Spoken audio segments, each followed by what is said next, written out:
On one of his television shows, superstar chef Guy Fieri prowls the nation's diners, drive-ins, and dives, showcasing some roadside dining temptations that are not always what the doctor ordered.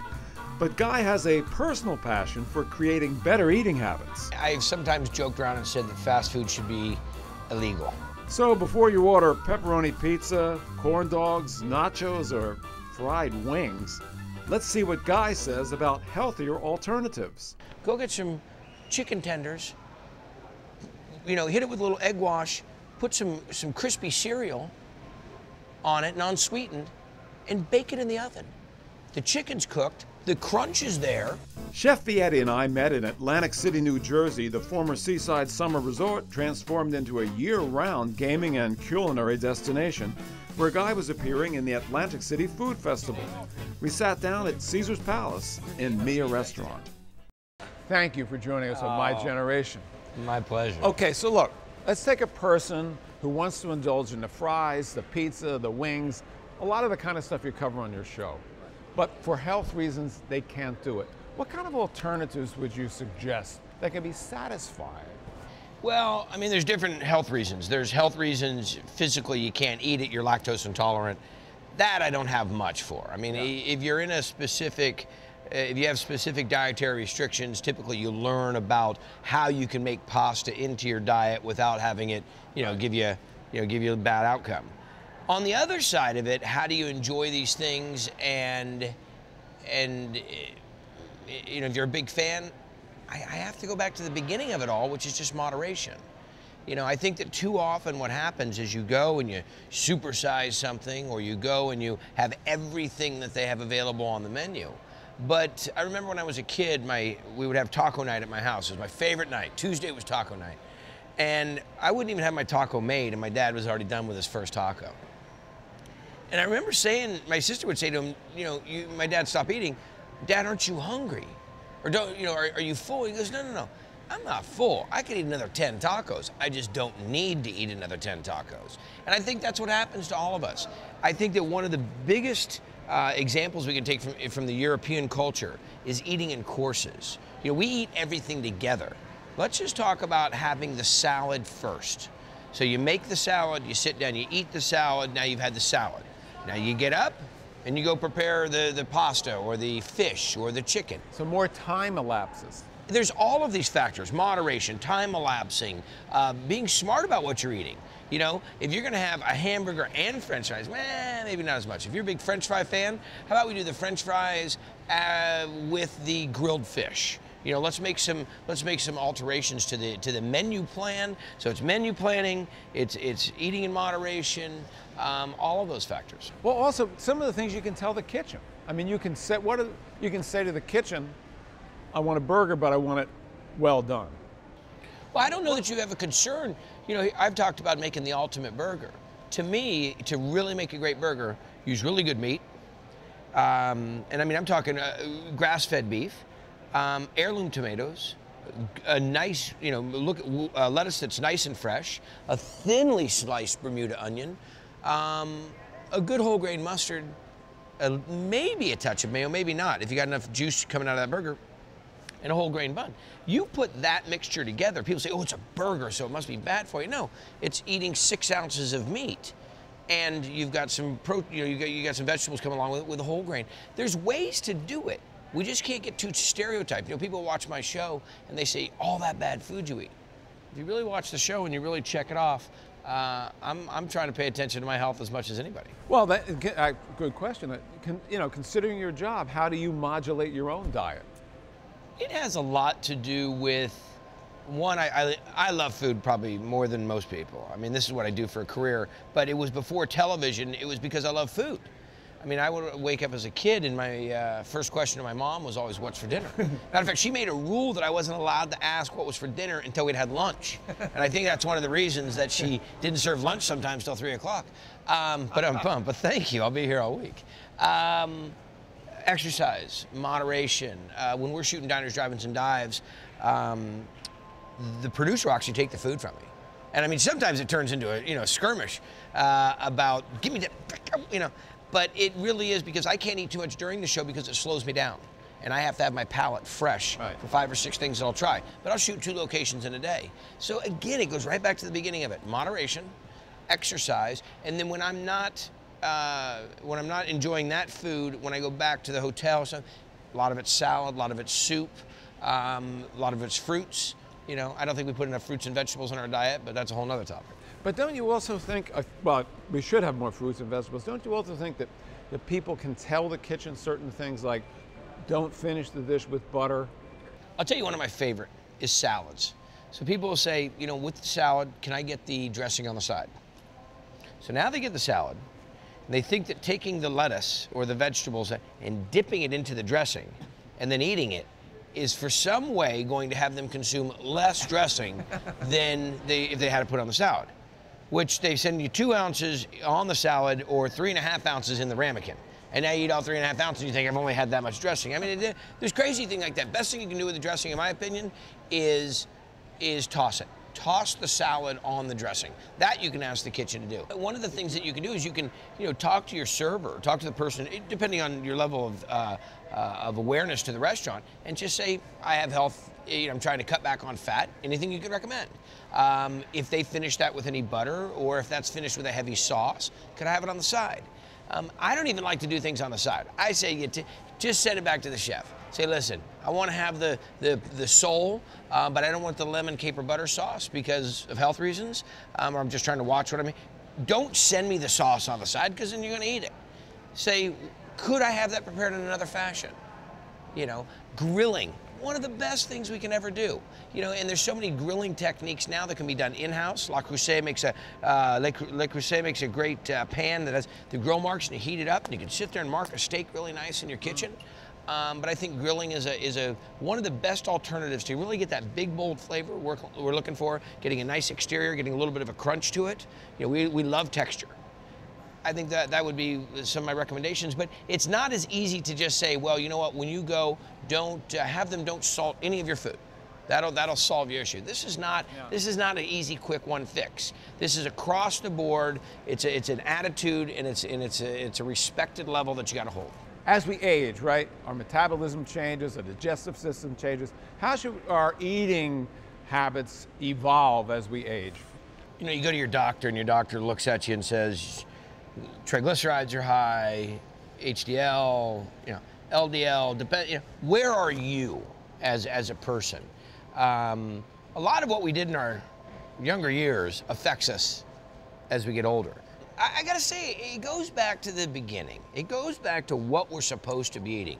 Remember the triangle that we saw in school? You're supposed to have a little bit of this and a lot of that. You're supposed to have a lot of fruits and vegetables. You're supposed to have a lot of whole grains. We're supposed to have a lot of fiber. And as we move through this, well, unfortunately, we get it upside down. We think, well, I had salad.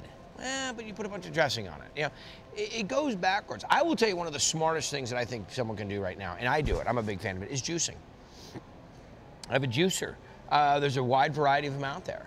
But it's a great way to get all those fruits and vegetables that you don't, and I don't want this to sound like an infomercial, but people, I don't want to cook that much. I don't want to cook a bunch of broccoli. So what would you put into a juicer? Give me a couple. Spinach, carrots, celery, beets, Swiss chard. I mean, that's a nice little combination. People think, oh, I'm going to juice. They put in strawberries and oranges and apples, and they go through this whole, litany of fruits. And they love the sweetness of it, but we really do need to have some of the enzymes out of these green veggies. Green veggies are really important. Then we start talking about omega-3. Then we talk about the healthy fats, and we start talking about these ways that we can control diet. All of it works. I mean, it's all in unison going in the right direction. I think the biggest thing I can say, clearly, Bill, is health and exercise. Is exercise in moderation. Exercise in moderation. It's big, too. I could sit here and eat till I fell asleep. I love pasta. When I was in college, I ate pasta every single day. Can't eat pasta every single day.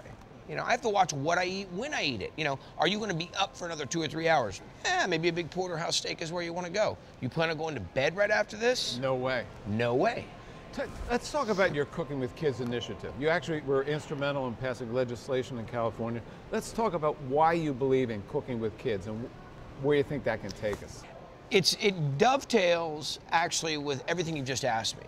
You know, we're talking about as we age, our metabolism, so forth. Okay, let's rewind 50 years. There was a generation where, you know, back in the 50s, that mom stayed home or grandma was around and home, and a lot of handmade cooking was done. I'm not saying chicken fried steak every night's the way to go, but there was a lot of making food from scratch. And there's so much benefit to it. I mean, we have to look at what we do to food and how that changes the qualities of food. People go, well, I'm having broccoli. Yeah, but it was deep fried tempura broccoli. You know, we got to put it in the right line. When we teach kids about food, when you teach a kid how to make their own food, be it a salad, be it a sandwich, and we say this is how you make it and this is what you do and this is how you make it right, then they're not as, I don't believe, as prone to go and eat fast food and say, this is good food.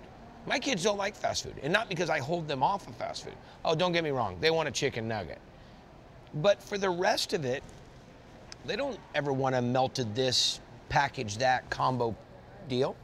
They would rather have the deli down the street where we go and get a really good sandwich. So I think my whole attitude about teaching kids about food or teaching kids to cook is that we change their perspective. We give them a real, true, fresh perspective from the foundation of food, not just the foundation of consumption. Well put. If you look at the population in the United States, major obesity problem, major diabetes problem, what's it going to take to straighten that out? I mean, has huge consequences. I've sometimes joked around and said that fast food should be illegal, okay? Would that put you out of work? Yeah, well, no, what I do on Triple D is not fast food. That's true. You're right. Food is so readily available everything is readily available in our country. Amen, we're America, you know, we're the greatest country in the world. But I believe that we have to turn down another street. You see the fast food joint up there staring at you saying, drive through, we'll throw it in your window. We'll make it easy for you, baby. Swipe your card and here you go. We make it too easy. You know, we got joints that are open 24 hours a day. People are out late night, they stop by, last thing you want to do is put fried food in your body. Giant portions too. So, I mean, that's never going to stop. Okay, it's kind of like what's on TV. You know, you're gonna have to make conscious decisions, but that's what it's going to take. And unfortunately, education plays a big part of it. That's why cooking with kids was such an important piece for me. I'm going after it nationally. And I'd love to see that we pick this up in a national profile that we say. We give our kids education about, we give them education about food, but let's give them some hands-on application. When you get a hands-on application to do something, I mean, watching somebody paint a picture, appreciating art, and painting the picture yourself, pretty wide spectrum. You know, the grandparents could have a tremendous influence here because they really go back to that earlier generation in some cases where people were in the kitchen making the food together. We were making, not to interrupt you, Bill, but we were making pizza at my house. Now, we have a pizza oven, but before we had that, we had a stone in the oven, cranked the oven to 500 degrees. We'd go to the local pizza parlor, ask to buy some pizza dough, or we got Whole Foods. Whole grain, so we do wheat pizza dough. And I would sit there with my kids and make pizza and put the sauce on, and we put the cheese on, and we cook it. Why do my kids say, this is the best pizza we've ever had? We don't want to eat any of these other. Ingredients. We have half the sauce, a third the cheese, made it ourselves, and it's true Italian style, thin crust, the whole gig. That's my own kids. We can do this. We can achieve this. You want to make your kids want chicken nuggets? Go get some chicken tenders, you know, hit it with a little egg wash, put some crispy cereal on it, non-sweetened, and bake it in the oven. The chicken's cooked, the crunch is there, and they've made it. And when you do that with a kid, when you give them that, and you empower them, this is about empowering people to make the decision about what they put in their system, it starts to change then. And it works for everybody, it's not just children. Absolutely. Well, I know your father had a huge impact on your life, and I want to talk about some of the things your father gave you that have enabled your, what I think is enormous success. One is there's no such thing as failure. Oh yeah, no, my dad is the greatest, in my world, the greatest person in the world. I mean, I hope that my kids, I've always said that I hope that I'm recognized to be at least half as good as my dad was to me. And my dad's still living, and my dad and I are partners in crime. I mean, we got a project going every day. List a couple of things that your father gave you that are really with you that you think can be of value to people watching now. Well, I think the first thing that he always said is, you have to do something. I don't care what you do. You have to do something, or I have a lot of wood for you to chop. So I was always set on target or set on task to find something to do. We didn't watch TV. We didn't have cable. I mean, I was in college before my parents ever got cable. So it was spending time outdoors. It was spending time doing something. If it was philanthropy, if it was odd jobs, if it was playing baseball, if it was riding horses, but you have to be doing something. There's no just sitting around the house. You weren't doing a lot of video games, but what about in terms of this striving in life? Did he not say everything is possible?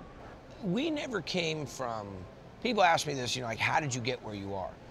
My dad didn't always look at me and just say, you're number one, you're the best you can be. It wasn't that kind of a pep talk coach type situation. It was, let's evaluate what you have that you want to do, and let's see how we can help you find those successes. By setting a goal. A lot of it was goal setting. A lot of it was just door opening, just go do it. One person, he used to say this to me, one person doing it is worth 1 million people talking about it. And I had a pretzel cart as a kid. When I was in 5th grade, we started the Awesome Pretzel. And we'd go skiing up in Tahoe. And I would spend all my lunch money buying these soft pretzels, New York style pretzels, but they would steam them. So they were doughy and the salt, and I love them. I'm the biggest fan. How old were you, 10? 10. 10. So I spent all my money on that. And so my dad, after skiing one day, said, what'd you have for lunch? I said, I ate all those pretzels. He goes, you love those pretzels. I said, I wish I could have a pretzel machine. He goes, so why do you wish you could have it? Why don't you do something about it? I'm 10. He says, go down and talk to the pretzel guy and get the address to where he gets the pretzels. We'll buy some pretzels. You can make a machine, and you can go start your own pretzel business. I couldn't believe that was even a possibility, but I was also Jim's kid, and my dad makes everything happen. So I ran down and I asked the guy for the address, and the guy says, I'm not going to give you the address. I said, I've been buying pretzels from you all week. He says, oh, yeah, I give you the address. What are you going to do, open up your own pretzel business? I said, I'm 10. I mean, what am I going to do, put you out of business? He says, no, I won't give it to you. So my day was over. I mean, my life was over. There was no pretzel business going to be happening. So I walk up to my dad. They're up there in the restaurant, and he goes, where's the address? And I said, he won't give it to me. I said, why? I said, he says I'm going to open my own pretzel business and put him out of business. And my dad, we have a famous thing in our family called the 3 finger. That's when my dad puts his hand on the counter like this. And he says, listen. Puts them on like this, 3 knuckles. He says, listen, you go down there and you wait until he throws that pretzel box away. And you get that pretzel box and you bring it to me. I waited down there it was for the early evening up until about 8 o'clock, and finally throws the pretzel box in a dumpster. Jump in the dumpster, get the box, and like a proud dog, bringing back the bird, I bring it into the restaurant. Here you go, Dad. Tears the address off, throw the box away. We ordered the pretzels. We built every day after school. This was in 6th grade. Every day after school, I would go to work on the cart, the Awesome Pretzel cart, and I opened up my own business in 6th grade called the Awesome Pretzel. Had that, and this year, I've rebuilt the Awesome Pretzel cart to health department standards. Lots changed in 30 years. Hot water heater, hand wash system, the whole thing, 10,000 bucks. And I'm presenting it to my elementary school where I went up in Northern California to teach entrepreneurial, the interest in entrepreneurial activities to kids. And I'm not saying it has to be in the restaurant business. I'm just saying, let's understand exchanging money, customer service. Let's understand where the raw product comes from, where the end product comes from. So the Awesome Pretzel rides again. But it's all of this philosophy of getting back to our core roots of what, you can't learn it on an iPad. You really have to get in there and touch it and feel it and explain it and understand it and embrace it. And there's too much of that we're missing. What did your dad teach you about failure? Get up. Not blindly. It wasn't like, get back on that horse. But it was get back on that horse. It was, you make the decision when you're not going to do something. Don't let the decisions be made for you. And that was very often. I mean, brush it off, talk about it. It was okay to cry. I mean, it wasn't that kind of a militaristic, attitude, if that's the right term. It wasn't that type of, just blind conditioning. But it was just, you can do this. Be aware of what you're doing that's working and not working. One more thing. Go big or go home. Go big or go home. Your dad said that, right? Yeah. Well, he didn't. My dad didn't say it, and actually, that's where the chapter. We go to the next chapter, which is my life, and my way with my sons. I'm about all in. You know, if you're gonna do it, then do it. Then live it. I mean, you know, I talk about it all the time. People that don't eat what they want to eat, and don't go where they want to go, and don't live the way they want to live, and believe that they're doing it because it's going to create a better life for them in the long run. I agree with that. There's a moderation level, but sometimes people get too hardcore with it, don't really live their life, and get hit by a bus. They act as if they're in dress rehearsal for their life. There is no dress rehearsal. Or they live on Tomorrow Island, as I like to say. I mean, it's perfectly said. I believe that we are blessed, truly blessed, just with the opportunity to be born and to engage. And so when you're going to engage to its fullest. I am so sorry. I'm losing friends, losing family to cancer, and that's becoming the epidemic. But the reality of it is when we've got it, and we've got it today, then we should live it. Then we should live it today. Two more things. Yes. Hypothetical Star Trek type question. If you could be beamed up, you don't have to do anything tomorrow, beamed up, and then beamed down anywhere in the world for dinner tonight, you and your wife, your kids if you want them, where would you like to be? At home. Really? Yeah. That's my, to me, it's funny because I never heard the cliche statement until I just about say it to you. There's no place like home. To me, my family, my kids, my mom and dad, my friends, and we live in the same house that we've lived in since Hunter was born. Oh, we've had some additions and we've done some things to it, but that's my nucleus, man. That's where I want to be. And I mean, people love to hear from chefs. I'd love to be in Paris. I'd love to be in Italy. I love all those areas. But honestly, if it's just like, if it's the big choice and you're beamed up and you're beamed down, where would you want to go? I'd be home. Hey, give me one diner, drive-in, or dive that would be your pick from the whole series. For dinner, just one place. Well, here's a question, Bill, that they ask me all the time. What's your favorite? So I'm going to throw it back to you. You're a music guy. You love music. So when you're there seeing Depeche Mode front row, at that moment, that was the greatest musical adventure opportunity time. Exactly. Be in the moment, right. In the moment. And that's how it is with me and food. When I'm there, when I'm at Panini Pete's in Fairhope, Alabama, having a beignet, how am I going to leave? This is well, then I'm at Luigi's Pizzeria in San Diego. Oh, I'm sorry, that's the best. How can I leave?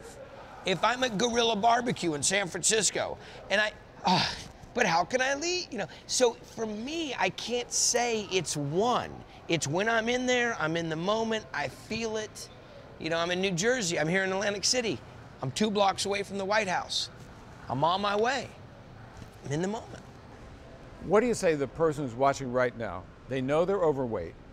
They know they're having health problems because of it, and they know that they can't control what they're eating. What do you say to that person about what they need to do?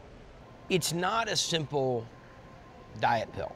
It's not a simple packaged meal program, okay? That may work for a time being of reducing your caloric intake and making some adjustment. Let's just wipe the board clean.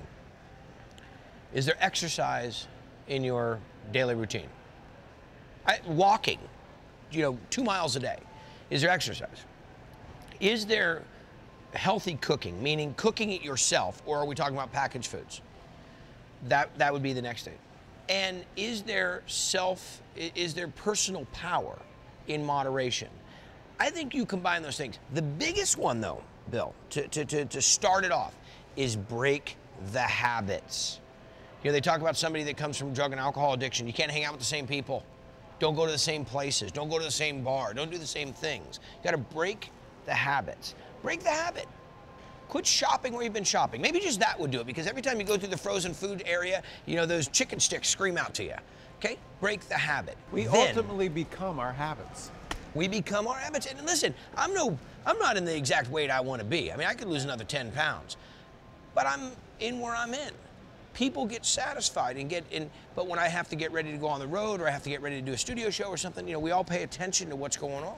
Listen, I want to thank you.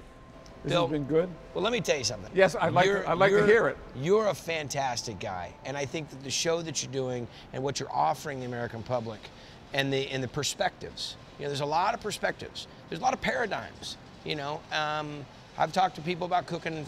Everything they buy comes from a 99-cent store. They say, I can't win at this battle. Well, there are ways. You can do that. They're not always the most attractive ways, but there are ways. But you're a great guy for doing this, for shedding the light, for giving perspective, for offering people the diversity of awareness to topics about health, about life, about, you know, how we're evolving. I think it's awesome, and you're a great guy for doing it. I appreciate you having me. I want to thank you. There we go. Good luck. Keep it rolling, man. Keep it going, pal. I will. Thank you. Thank you.